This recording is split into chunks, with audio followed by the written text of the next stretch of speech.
I once had someone come to me and say, "I don't know what's wrong with me." I pray, I delete the apps, I make promises, but a week later I'm back at the same place. It feels like I'm chained to something I can't break free from. And as I listened, I realized their story wasn't unique. I had heard it before. In fact, I had lived it myself. Lust is one of those silent battles so many people fight behind closed doors. They smile on the outside, but inside, they're exhausted from the cycle of falling and trying again. That's why I want to share this with you, not as an untouchable expert, but as someone who understands this struggle personally. If you keep doing this one thing, you'll never break free. The reason is simple. You're still feeding the very thing you're trying to kill. Picture a lion you're trying to starve, but every night, you toss it scraps of meat. You want to be free, but you keep creating the same environment that traps you. I've been there.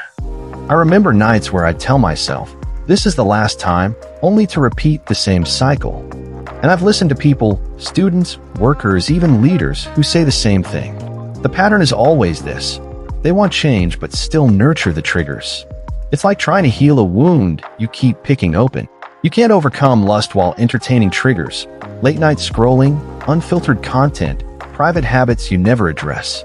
Freedom doesn't come by fighting harder in the same battlefield. It comes by changing the battlefield.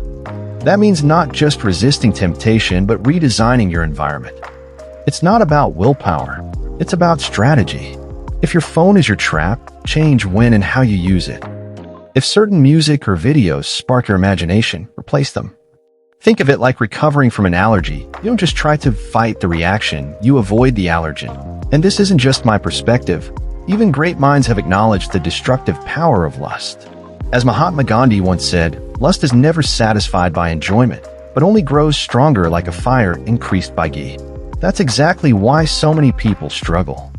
The more you feed lust, the hungrier it becomes. And if you're trying to overcome it by indulging just a little, you're actually digging yourself deeper into the trap. Here's something I've learned from psychology. Lust thrives on habit loops. There's a trigger, boredom, loneliness, stress. Then there's the action, scrolling, clicking, fantasizing. Then there's the reward, temporary pleasure. To break the habit, you can't just remove the action.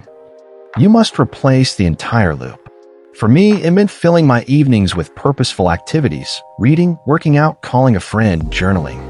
For one guy I counseled, it meant removing his TV from his bedroom.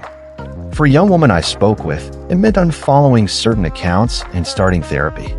Small changes to the environment led to huge changes in behavior. The moment you starve your triggers, lust begins to lose its grip. Replace the cycle with purpose. Replace temptation with discipline. This isn't about living like a monk or hating yourself for being human.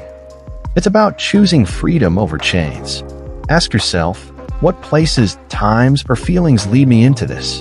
And how can I rewire them? For me, it wasn't about being stronger. It was about being smarter. I had to admit, I can't handle these triggers yet, and take practical steps, filters, accountability partners, schedule breaks from my phone. These aren't signs of weakness. They're signs of wisdom. Real freedom is not about resisting forever. It's about rebuilding your life so lust has no room to stay. That means filling your time, your mind, your heart with something better. Purpose drives out emptiness. When I started focusing on my bigger goals, my values, my faith, the power of lust began to fade. And I've seen this happen with others too. They didn't just stop a behavior. They built a new life that made the old behavior unattractive. That's when freedom stopped being a wish and became a reality. You can overcome it, but not by doing the same things.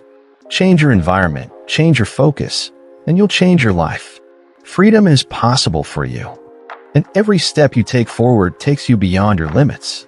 This is Limitless Path.